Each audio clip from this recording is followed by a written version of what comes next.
You can have your Main event of the evening. ready to race to you. These days are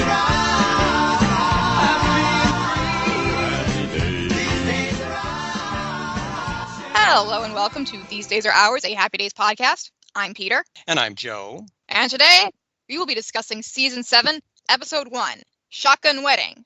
Okay, Peter, tell us what happens in Shotgun Wedding.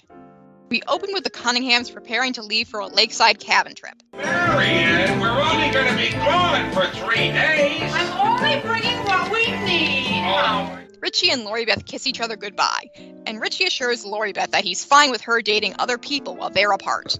Richie probably won't be doing any dating himself, since he'll be with his parents. Well, Fonzie will be up there too. Right. I might have to find him a date. Fonzie enters, and Lori Beth goes to help finish packing. Fonzie will be taking his bike to Lake Pinewood instead of riding with the Cunninghams. 4 wheels make me very nervous. He asks Richie if he believes in destiny, because a mile from the lake is the Bumpergard farm, home to the lovely and lonely Helga and Inga.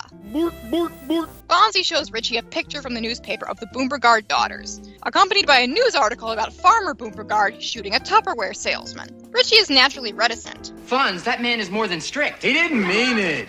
but Fonzie insists that by the time they reach the lake, he'll have a foolproof plan. At the cabin, Richie plans to stay in and write Lori Beth a letter while Howard and Marion are fishing. Joni doesn't plan to join her parents either, until she sees Hunks and runs outside. Your mother and I have a bet on to see how long it takes before Joni spots I see Hunks! I lose. Said Hunks are surveyors, and to stop them from surveying Joni, Howard very loudly shouts Joni's age as he and Marion go outside. Later, Fonzie has joined Richie at the cabin, and they're planning how they're going to get into the Bumpergard farm. He's planned their route thanks to an aerial map he got from a girlfriend with a crop duster, and he's planned how to get in thanks to Cy McClintock, the greatest buffalo hunter of all time, who would disguise himself using a buffalo skin. Fonzie and Richie need to get into a dairy farm. They just need to disguise themselves as a cow. Richie is naturally reticent to get into the cow suit until Fonzie gives him a stirring speech. I want you to picture those 2 girls and they're dreaming. Can you see them? Yeah, they are cute. Yeah, I agree. Can you see Helga on the left? No, Helga's on the right. How silly of me. Richie's the back end, of course. And as they practice walking in the suit, he asks what happens if a bull comes up behind them. Fonzie says, to make friends. Our bovine impersonating duo managed to get onto the farm and into the barn. Let's see. Oh, yeah, there's the barn over there. They spot Helga and Inga outside, along with their father and his shotgun. I see 2 barrels, both 12 gauge. Richie and Fonzie hide behind some hay bales as Helga and Inga enter, and wish another Tupperware salesman would show up, so they could hug him and squeeze him until their father shot him. I'm so desperate for a man. Me too. What's going on in there? Then Vernon Bumpergard runs in with his shotgun, thinking he heard someone else. Since there's nobody else there, he escorts his daughters out to help get the cheese into the root cellar. Reassured that this will be worth it, Richie and Fonzie get back in the cow suit and prepare to get off the farm for now and come back later. Unfortunately, as soon as they're out of the barn, a bull starts chasing after them. Take a look at this. The bull is chasing some funny-looking cow across the field. Sometime later, Richie and Fonzie have been brought back to the cabin by 2 unexpected saviors, Laverne DeFazio and Shirley Feeney. Imagine running into Laverne and Shirley. Richie, whose backside is full of bee stings, is put stomach down on the table. Ooh, look at this swelling coming up right through the cow pants. Girl, that's his wallet. Shirley wants to take his pants off, but Fonzie, on Richie's behalf, convinces her that ice would do just fine. Shirley then helps Fonzie, whose ankle is swollen, into the bathroom. Laverne says that the best way to get bee stings out is to shake them, and so tries to shake Richie's buttocks. Richie is startled, and Laverne, thinking that he's going into shock, climbs on top of him and rubs his arms. Shock, please don't go into shock. I don't know nothing about shock. Laverne, I don't think I'm in shock. I've never been in shock, but I don't... Fonzie and Shirley come out of the bathroom and have to be assured that this isn't what it looks like. The ice is placed onto Richie's stings, and Fonzie is carried to the couch by the girls. He and Laverne start making out, which Laverne justifies as taking his temperature. Laverne then checks on Richie again, and as he says he's in a little shock, Laverne climbs back on top of him. Shirley tries to get Fonzie's boot off of his swollen ankle, but can't. She panics to Laverne about it. I don't know what I'm doing. I can't get the boot off me. But they decide to work together to get it off. Laverne grabs one end, Shirley grabs the other. After dragging Fonzie around for a while, they manage to get the boot off and hit Richie in the face with it. Boot to the head.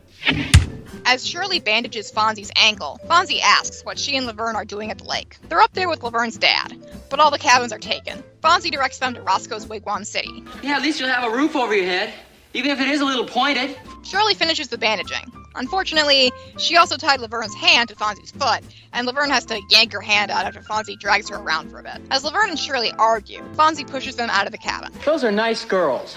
Later, Richie and Fonzie have returned to the Boombergard barn to meet with Vernon Boombergard and his shotgun. Fonzie claims that he and Richie are undercover FBI agents. They are because Vernon makes the best cheese in the state, according to President Kennedy. The president likes my cheese.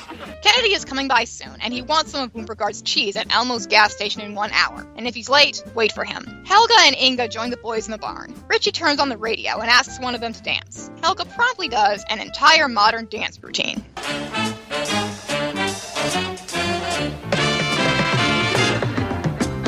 Maybe you better take Helga. Later, Fonzie and Helga and Richie and Inga are making out when they're interrupted by Vernon chasing away another Tupperware salesman. They try to run away, but they're caught by Vernon, who informs them that since they've soiled his daughters, they now have to marry them. Helga and Inga quite like this idea. These girls, hey girls, you don't want to marry us, do you? Oh, yeah.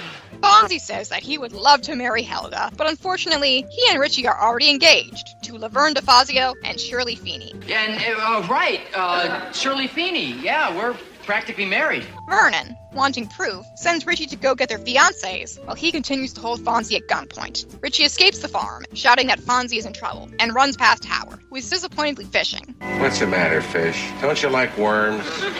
When Howard gets up to go after Richie, he bumps into Fonzie, who, evidently, is not in any trouble. Fonzie explains that he called up Ralph and Potsy and offered them up to Vernon as husbands for his daughters, claiming that they were rich doctors.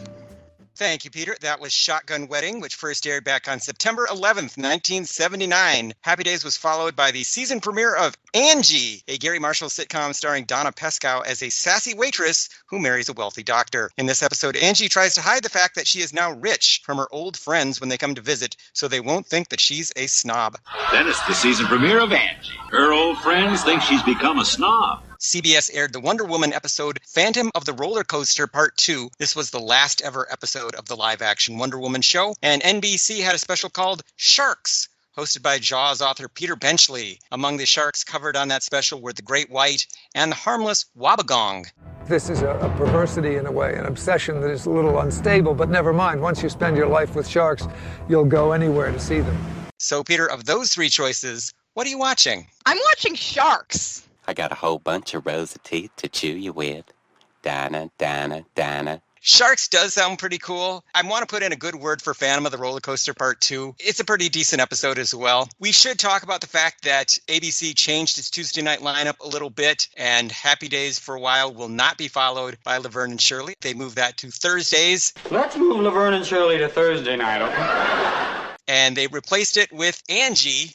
Love it seeks, and love it finds, love it conquers, love it finds. I tried to get you to watch Angie one time, and I don't think you were too terribly impressed with it. I don't remember a lot about it. I remember that the male lead was the guy from Airplane. What a pisser.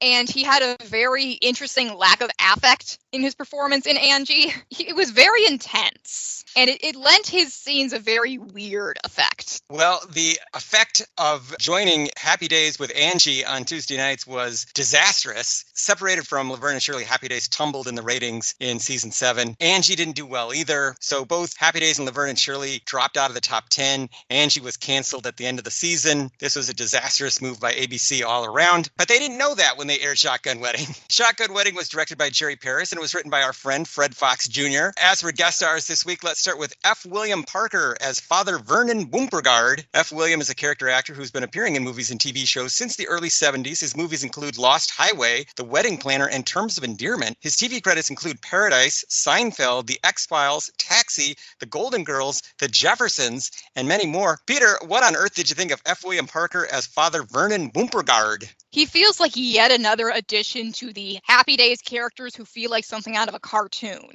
that magically came to life. He's got this very exaggerated accent.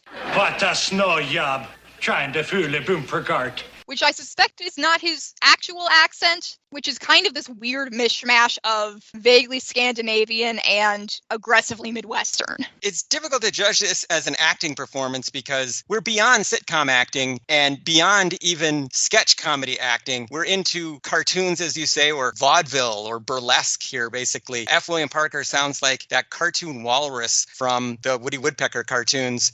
Clementine. What a beautiful name. And by golly, she's coming to see me too. It's a very big, hammy performance. It seems a little bit grotesque for a show like Happy Days.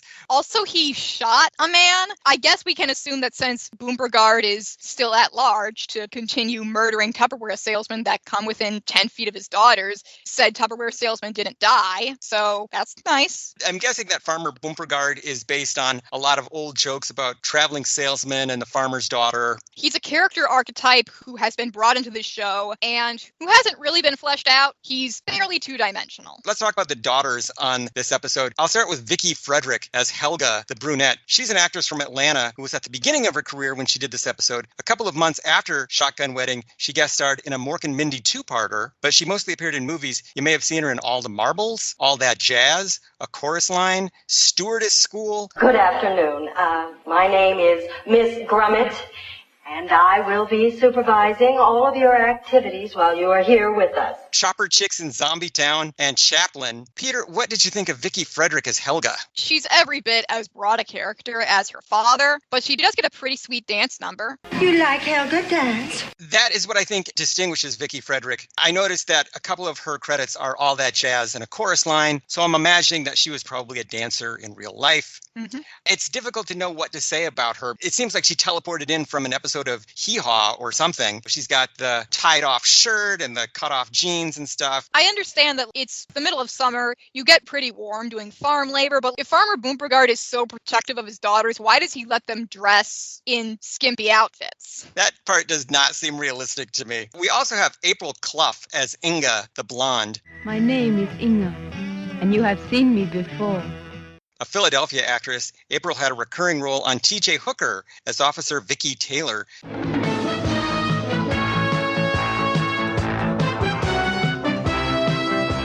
She also guest starred on Fantasy Island, Chips, Here's Boomer, Whiz Kids, Scarecrow and Mrs. King, and Three's a Crowd. So, Peter, what did you think of April Clough as Inga? She's just as broad as her sister and her father, and sadly, she doesn't get a cool dance routine to spice things up for her. I will say that I did find it very funny how both she and Helga are so desperate for some kind of male company that they are willing to sacrifice another Tupperware salesman to their father's shotgun. They don't care if people die. They just want to make out with some random strangers in the hayloft. They don't act like very sheltered farmers' daughters to me.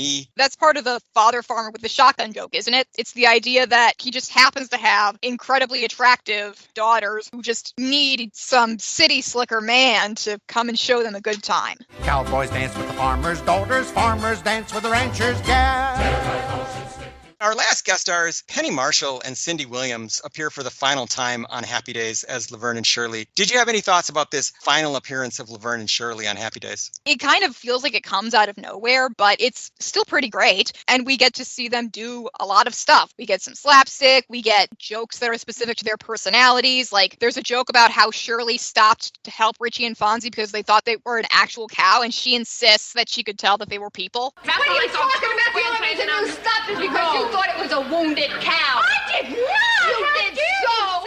I also really liked Laverne using her bedside manner on Fonzie, which involves talking to him like he's a World War II veteran. How you doing, GI? That was great. This is a lot of fun, and I'm glad that Laverne and Shirley got one last appearance on the show, and they get to do what they're famous for doing. Cindy and Penny seem to be having a lot of fun here, and I think they bring the episode up a level. As for songs this week, Fonz quotes the traditional children's song, Old MacDonald Had a Farm. E-I-E-I-O. The earliest known version of the song appeared in Thomas Durfe's 1706 opera, The Kingdom of the Birds, or Wonders of the Sun. It was originally called In the Fields of Frost and Snow. Other known variations are called The Farmyard and Old MacDougall. See, they're McDonald's. I'm McDowell's. Richie sings a bit of the Battle Hymn of the Republic, which we just heard a few episodes ago in The Duel. It's used in the exact same way to underscore one of Fonzie's speeches. I don't know if they were aware that they basically did this same joke just a couple of episodes ago, or if they thought it was such a great one that they needed to do it again right away. So nice, they did it twice. Fonzie also recites the line, "Hail, hail, the gang's all here." Hail, hail, the gang's all here.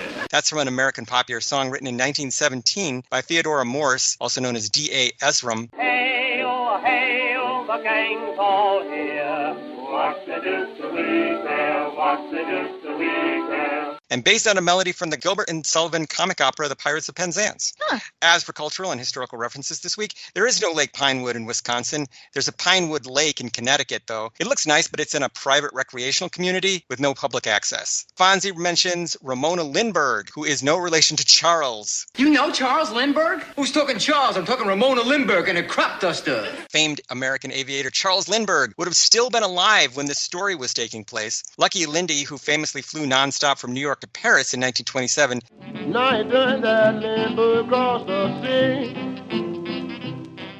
died in 1974 at the age of 72. Around the time of this story, Lindbergh was living a double life, married to a woman named Anne Morrow while maintaining affairs with numerous women in Europe and fathering several children. Also, wasn't he a Nazi? Aviator, war hero, Nazi connections, family scandals, murder. Lauded by many as an international hero, Lindbergh's carefully controlled public persona certainly presented him as such. But there was a shady, secretive underbelly to this larger-than-life figure. Buffalo Bill Cody is one of the more famous figures of the American West, best known for starring in a traveling show called Buffalo Bill's Wild West in the 1880s. He was also famous for his buffalo hunting exploits. Who is the greatest buffalo hunter of all time?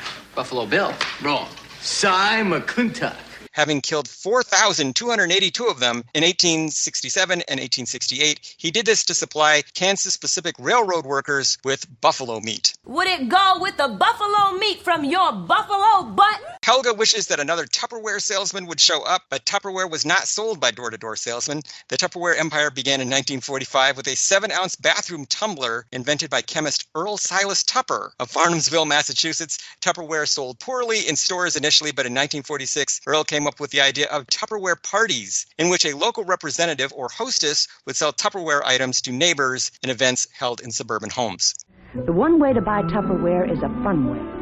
At a Tupperware home party, where you can see it demonstrated and order the Tupperware you need in fresh sun, sea, and sky colors.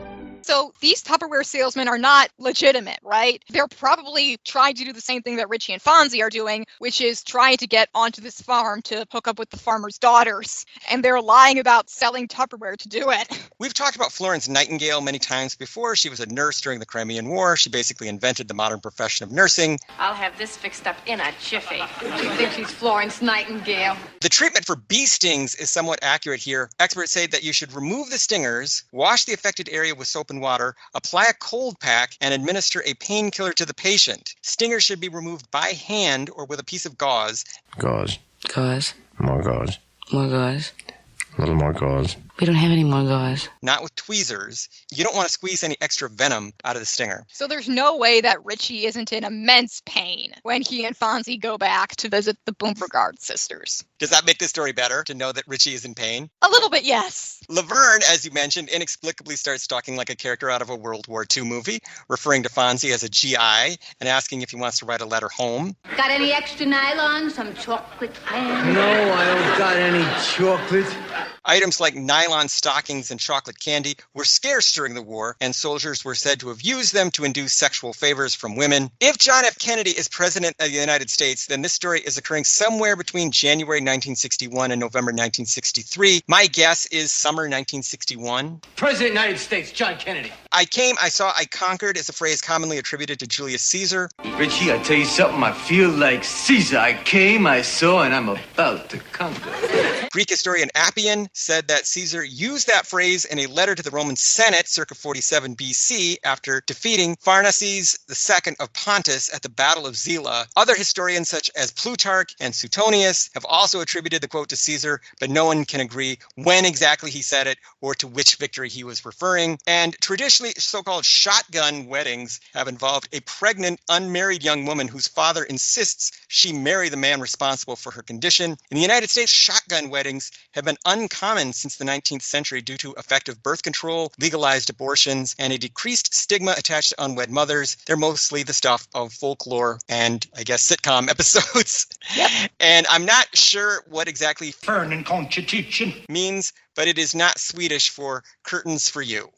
I can't believe Happy Days lied to us. Other observations. A new season means a new intro. New segments in the opening include Al stepping back from his espresso maker as it explodes, and Chachi lifting a barbell with some help from Ralph Ampazzi. The cast portraits have been refilmed, as has the shot of Joni practicing her cheerleading in the living room. Now she has a baton. But we put a stop to the baton. Any thoughts on the new intro? It's pretty neat. I thought it was pretty cool looking. They didn't change it that much from last year. It seems like the idea to date other people during the weekend is Lori Beth's. Are you sure you're not going to mind me dating this weekend, Rich? Me? Oh, you silly goose. I guess this is supposed to give Richie an excuse to pursue other women during the story. Although he's kind of hemming and hawing about it like, oh, I'm not going to be dating other women. I'm just going to be with my parents. And then he immediately goes to hook up with 2 women with Fonzie. Given that Richie has cheated on Lori Beth before, this makes me uncomfortable, even if Lori Beth is also going to be dating other people. This feels kind of skeevy, Richie. Maybe this whole story would have worked better with Ralph and Patsy as the guys trying to date the Bumper Guard girls. Oh my god, it would. And it would give Ralph and Patsy some focus. Do they appear at all in this episode? Are they even at the beginning? Yes, but very briefly, and they don't say anything. This was the last ever Happy Days Laverne and Shirley crossover, unless you count the Mork and Mindy Laverne and Shirley Fonz Hour from 1982.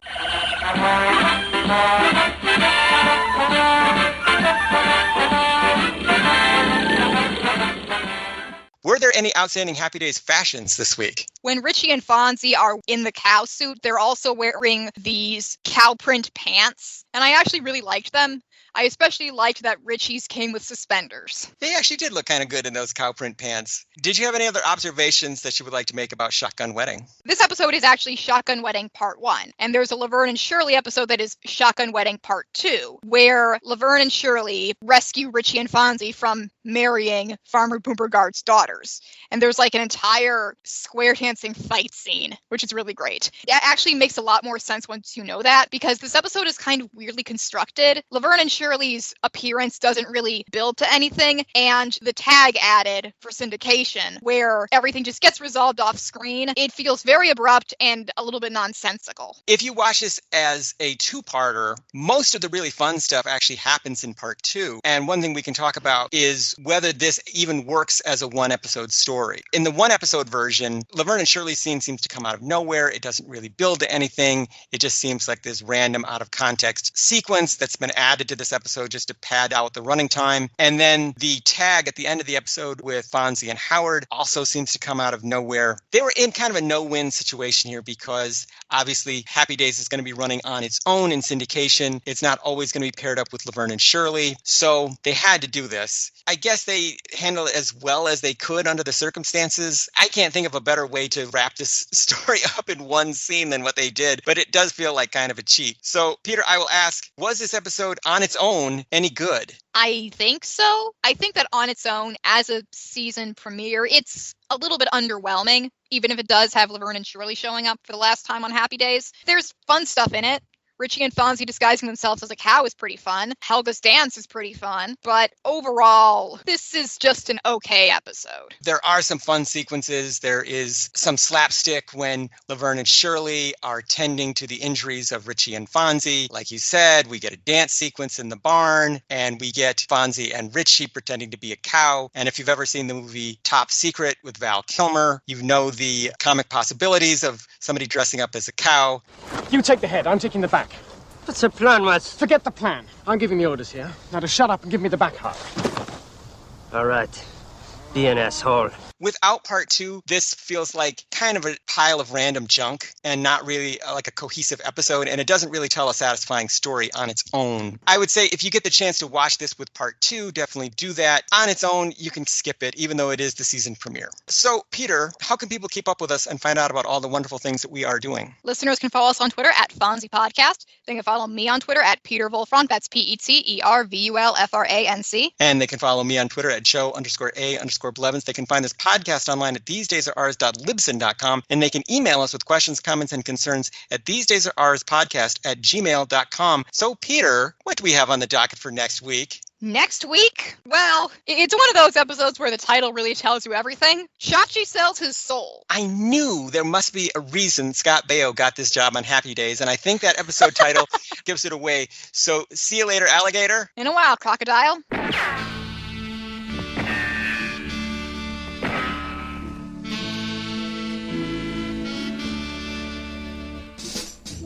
People were standing all around at a shotgun wedding here in this town, and I'm the victim, and oh yeah, of a shotgun wedding. 'Cause your father got the gun, and there ain't no place to run. Shotgun wedding, and oh yeah. Burning Constitution.